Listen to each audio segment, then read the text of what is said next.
नमस्कार, स्वागतम। वाजीकरण के दूसरे अंक में आपका स्वागत है। आज हम सीखेंगे कि घर पर ही हम वाजीकारक औषधि कैसे तैयार कर सकते हैं।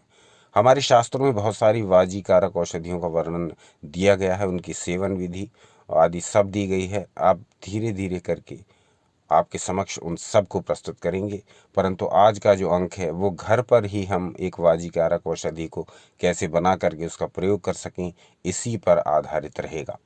जो लोग वाजीकरण के विषय में नहीं जानते हैं वाजीकरण है क्या, वो इस वीडियो के डिस्क्रिप्शन में दिए हुए लिंक पर क्लिक करें, तो उसमें हमारा जो वाजीकरण संबंधी वीडियो है वो पूरा देख लें। वहाँ से उन्हें पता लग जाएगा कि वाजीकरण है क्या, इसके क्या क्या लाभ हैं, क्यों यह करना चाहिए। तो सीधे विषय पर आते हैं। आपकी स्क्रीन पर 2 श्लोक प्रदर्शित हो रहे हैं। इन्हीं 2 श्लोकों में वाजीकारक औषधि घर पर बनाने की विधि है, जो बहुत सरलता से आप स्वयं ही तैयार करके उसका प्रयोग कर सकते हैं। तो श्लोक आपकी स्क्रीन पर प्रदर्शित हैं, इन्हें ध्यान से देखिए। यहाँ क्या कहा गया? स्थिता साधित गोक्षीरे माशान संभाव्य शोषयेत भानुपादः पुनस्तेषां चूर्णस्य वटिकां शुभां कृत्वा घृतेन संसाध्य प्रदोषे भक्षयेत् सदा वृद्धोऽपि प्रबलो भूत्वा वनितानां शतं व्रजेत। अब इसका अर्थ समझ लीजिए। यहाँ क्या कहना चाह रहा है शास्त्रकार, क्या कहा उन्होंने कहा उड़द की छिलके वाली दाल को पानी में तब तक भिगोकर रखना चाहिए जब तक कि उसके छिलके दानों से अलग नहीं हो जाते। यानी सबसे पहला काम आपको ये करना है, उड़द की दाल लेनी है और उसको पानी में कई घंटे भिगो करके रखना है। आप उसको देख लीजिए, उसके छिलके जब अलग होने लगें तब आपको उस दाल को पानी से अलग कर लेना है। उसके पश्चात क्या करना है, अब उड़द के इन दानों को दूध में भिगोकर 24 घंटे तक रख देना है।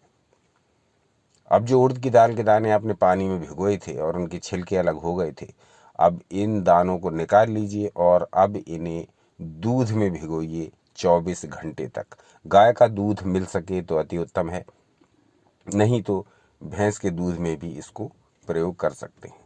वहाँ 24 घंटे तक अब इन उड़द के दानों को पानी के पश्चात दूध में पड़ा रहने दें।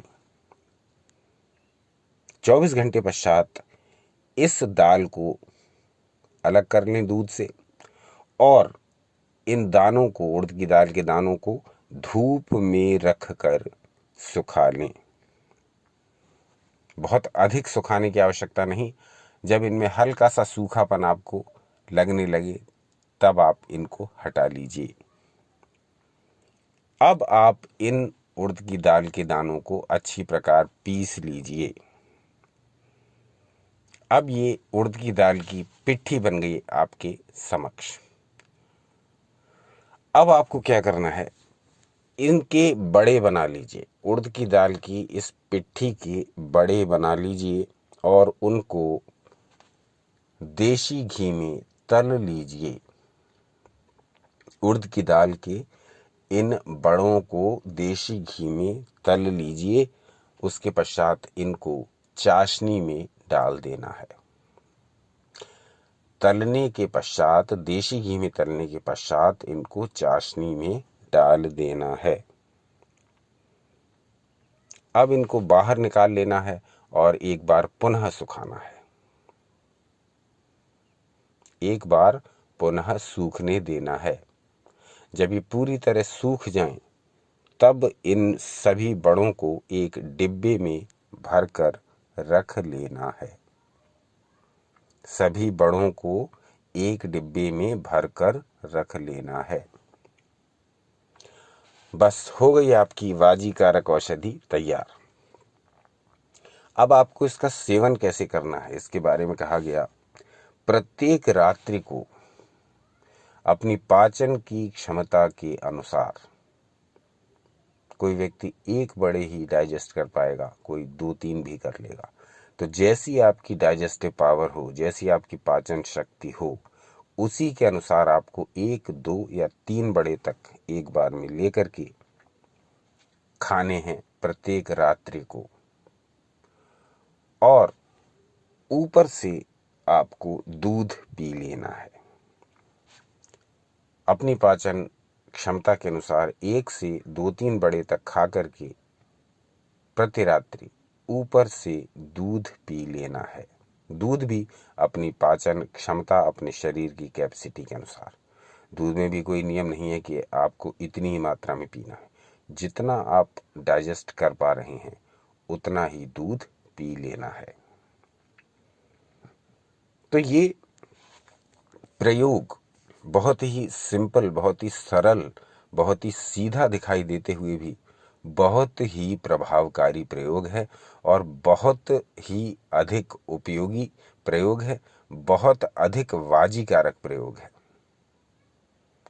जब आप वाजीकरण के विषय में पूरा जानेंगे और एक एक हमारे इस चैनल पर वीडियोस को ध्यान से देखेंगे, तब आपको पता लगेगा कि वाजीकारक शब्द का कितना दुरुपयोग हमारे आसपास हो रहा है। यहाँ वाजीकारक के नाम पर केवल उत्तेजक औषधियां देकर के लोगों को मूर्ख बनाने का प्रयास किया जा रहा है, जबकि हमारे शास्त्रों में स्पष्ट कहा गया वाजीकारक पदार्थ वो हैं जो संपूर्ण शरीर को पुष्ट कर देते हैं, जो शरीर की 7 धातुओं को पुष्ट कर देते हैं। वो किसी एक अंग विशेष या किसी एक कर्म विशेष के लिए यूज नहीं होते। वाजीकारक का अर्थ है कि वो पूरे शरीर को एक अश्व, एक घोड़े के समान बलशाली बनाता है। अब क्या आपने कोई ऐसा घोड़ा देखा है जिसका सिर या जिसके हाथ या जिसके पैर या जिसके केवल गर्दन या जिसका पेट ही शक्तिशाली हो, बाकी अंग उसके दुर्बल हो? क्या ऐसा कोई पशु या ऐसा घोड़ा आपने देखा है? तो यदि घोड़ा होगा तो वो संपूर्ण रूप से पुष्ट होगा और यदि दुर्बल होगा तो संपूर्ण रूप से दुर्बल होगा। इसी प्रकार वाजीकारक औषधियां हैं, वो किसी एक अंग विशेष के लिए कार्य नहीं करेंगी, वो पूरे शरीर को पुष्टि देंगी, पूरे शरीर को बलशाली बनाएंगी, पूरे शरीर को स्फूर्तिवान बनाएंगी, पूरे शरीर को क्रियाशील बनाएंगी। तो ऐसा है ऋषियों का विज्ञान, जिसको न समझ करके भोली भाली जनता मूर्ख बनती है और लोगों के बहकावे में आकर महंगी से महंगी औषधियां खरीदती है वाजीकारक औषधियों के नाम पर। लेकिन ऋषियों ने स्पष्ट कह दिया कि प्रत्येक वो औषधि जो वाजीकारक के नाम पर ली जाएगी वो पूरे शरीर को पुष्ट करेगी, वो नर्वस सिस्टम तक को बलशाली बनाएगी। तो ऐसी है हमारे ऋषियों की खोज। तो ये प्रयोग जब आप कर लेंगे तो इसका जो लाभ होगा उसके बारे में भी ऋषियों ने बताया। क्या बताया? वृद्धो अपि प्रबलो भूत्वा वनितानां शतं व्रजेत। ये कहा गया कि यदि इस प्रयोग को करते जाएं तो कुछ ही दिनों में वृद्ध पुरुष को भी एक प्रकार से यौवन की प्राप्ति होने लगती है और वो सफलतापूर्वक काम क्रीड़ा कर सकता है। तो आज के विषय में हमने ये समझने का प्रयास किया कि वाजीकारक औषधि घर पर कैसे तैयार की जाती है और उसका प्रयोग करके कैसे लाभ उठाया जाता है। ऐसी अनेक वाजीकारक औषधियां हमारे शास्त्रों में भरी पड़ी हैं। इतनी औषधियां हैं कि एक एक औषधि के ऊपर भी वीडियो बनाएं तो कई महीनों तक ये एक ही विषय के वीडियोस बनते रहेंगे। तो आज के अंक में हमने घर पर ही उड़द की दाल के प्रयोग द्वारा एक वाजीकारक औषधि बनाने का प्रयास किया, जो कि हवाई फायर नहीं, जो कि सुनी सुनाई बातों पर आधारित नहीं, जो कि शास्त्र प्रमाणित हमने आपको प्रूफ के साथ बताया। अब जो लोग इस प्रयोग को स्वयं करना चाहें वो करके देख सकते हैं। निरापद प्रयोग है, किसी प्रकार की हानि की इसमें संभावना नहीं, किसी प्रकार की उत्तेजक औषधियों का इसमें प्रयोग किया नहीं गया, किसी भी प्रकार के इससे भयंकर दुष्परिणामों की भी कोई संभावना नहीं। तो एक बहुत सुरक्षित, एक सफल, एक निरापद प्रयोग है आयुर्वेद का, जिसको जो चाहे घर पर भी करके देख सकता है। तो आगे भी हम ऐसे अनेक प्रमाण सहित आपके समक्ष वीडियो रखेंगे जिसमें हम वाजीकरण के ही विषय को आगे ले जाएंगे। आज वाजीकरण की श्रृंखला में ये दूसरा भाग था। जो लोग वाजीकरण को ठीक से समझना चाहें वो इसका पहला भाग भी देखें।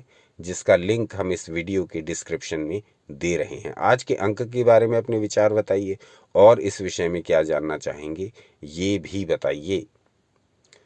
1-2 दिन में पुनः उपस्थित होंगे आपके समक्ष कोई नया विषय लेकर के। आप कहेंगे तो इन्हीं विषयों से संबंधित या इन्हीं विषयों की जो समस्याएं होती हैं उनसे संबंधित और अन्य वीडियोस भी लाएंगे। जो भी हो, जैसा भी हो, बताइए। अपना अमूल्य समय हमें देने के लिए हार्दिक धन्यवाद।